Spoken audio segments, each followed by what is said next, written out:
I knew it. Mr. Branson never watches us in the computer lab. Never. He's practically non-existent.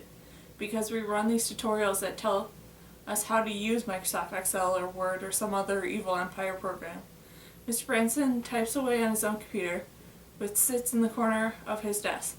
He's probably sending emails or reading news headlines. He doesn't even look up unless someone asks him a question, which is basically never. So why is Mr. Branson watching Sarah? I'll tell you why. Because my parents have told him to. Mr. Branson is spying on us. I knew that they were ruthless, but seriously, my parents telling our teachers to make sure we're not talking to each other? They've gone even further than I thought they would. Do they really think Sarah and I are that dangerous together? I mean, what do they really think? We're going to get into some deadly trouble or something? Fine. If it's deadly trouble they want, then deadly trouble they're gonna get. Breaking and entering? Check. Planting secret cameras at a meeting for a society that appears to be killing people left and right? Check.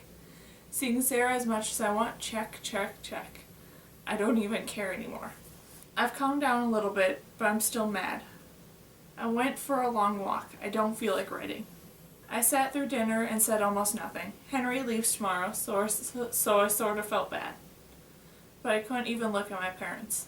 They think they're so sneaky. Right in the middle of dinner, Dad excuses himself to use the bathroom. There's a perfectly good bathroom downstairs, but he goes upstairs and uses the one up there, or so he says. I know what he's doing. He's in my room checking my computer, searching the drawers, looking under my bed for journals or notes, staring out the window and wondering, what's this kid up to? Well, good luck, Dad. You're not going to find anything. You know why? Because I'm sneakier than you by a long shot. I got this wonderful trait from you, Mr. Secret Society. You passed it down and it got bigger and better. You're an amateur with your wooden bird and flushing the toilet like you think I'm actually going to believe you. You're using the bathroom up there. Afterward, I went straight to my room and wrote a huge complicated get in the worst kind of trouble email to Sarah. Hi Sarah, I hope you get my note at the Blue Rock. It was real trick to get under there. I hit my head. I have a feeling you knew how hard the delivery would be for me and chose the Blue Rock to exchange notes anyways.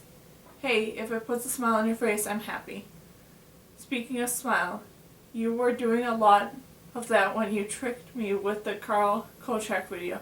Pop culture references from the 80 TV. Sarah, if it's about to play a trick dead ahead, I should have known. Next time, I won't be such an easy target. Okay, the good news. Are you ready?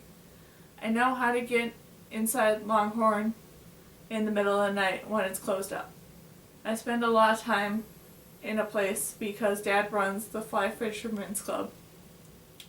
I know you know about the club, but I'm not sure you've ever been aware of how often I associate the group of misfit fish bums. I don't think about it because it seems the slightest bit nerdy to be heading down to Longhorns every Thursday night and tie flies and talk about trout with old guys. At least it comes in handy now, right?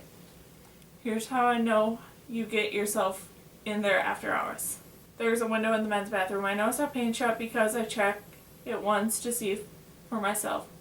Longhorn's Grunge is open on weekdays and all kinds of things, like on Tuesdays when the old ladies meet up and sew quilts in there. And no, I'm not part of the blanket making club. My grandma was before she died, so that's how I know. But I've got a fishing themed quilt on my bed to prove it. I think I could get in there tomorrow during the day and unlatch the window. The only way to reach it is from the top of the sink, but my leg is feeling better every day and I'm sure I can do this. Tomorrow night, if you go to the bathroom inside Longhorns, you should be able to pull up the window and open and climb inside. Bring a ladder, the window's pretty high. Okay, second thing. Did I mention that it's getting late and I'm tired? I hope I can stay awake long enough to finish this monster email. The second thing is the black door on the stage. Years ago, this must have been when I first attended the fly fishing club with my dad. I wandered off my tying vise and got up on the stage. The amps were there and the bands when they have dances, and I was turning the knobs this way and that.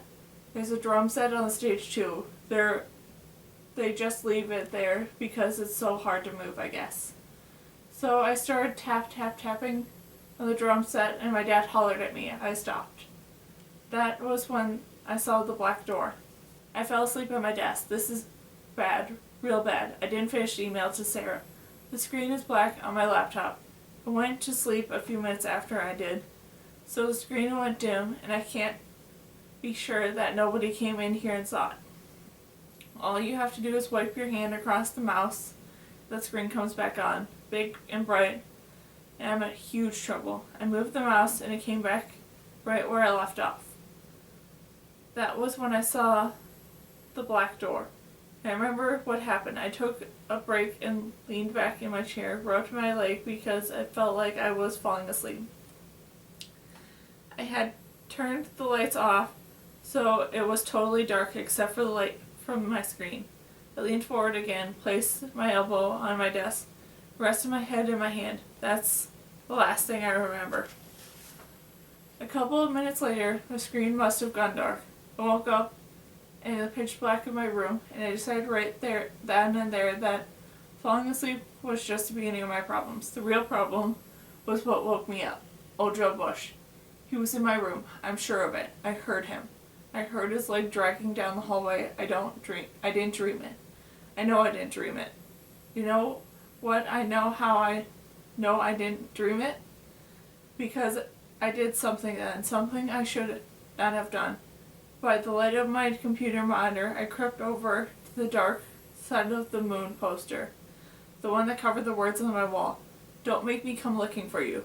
I lifted the poster out of the way from the bottom. The tape wasn't very sticky, so it was easy. My shadow covered the wall, and I could see the words. So I moved to the side, and there they were, more words. Words that hadn't been there before. The apostle will see you now. I taped the poster down to come back to my desk. Did I write those words or did he? I don't remember having a pen in my hand. I don't think that it's my handwriting. Either I wrote both messages or I didn't write either one. But what does the new message even mean? The apostle will see you now? He's watching me. It means I stepped over the line and I'm next. The apostle is dead. I'm dead. I feel a chill that runs right down the center of my broken leg. Like it's in the freezer and it's about to crack into 1,000 pieces from the cold. And it kind of feeling that doesn't come from nowhere. I don't think it's a feeling from the world. It's from the apostle's world. Old Joe Bush's world. It's from the kingdom of the dead. I'm just about sure he was here. Either that or I'm crazy. I sent the email to Sarah unfinished just to get it off my screen. I can't tell her this stuff. I can't. It's not like being a member of my dad's fishing club. This is different. She'll think I've lost it. She won't trust me anymore. I started a new email. Sarah, you have to turn bolts on 3 sides to release the black door. It brings the flat bladed screwdriver with you. Once you get it open, you'll see a stairs going down. I'll make sure the window's open so you can get in. I'm sure you got a plan on how to run the camera. You always do. Gotta go. Miss you, Ryan. I took the closed-up picture of my wall and printed it out on my desk. Having the picture makes the words real. I'm not making this up. I'm not seeing things. I can't sleep. I can't sleep. I won't sleep. I'm not writing on these walls someone else. It's someone else.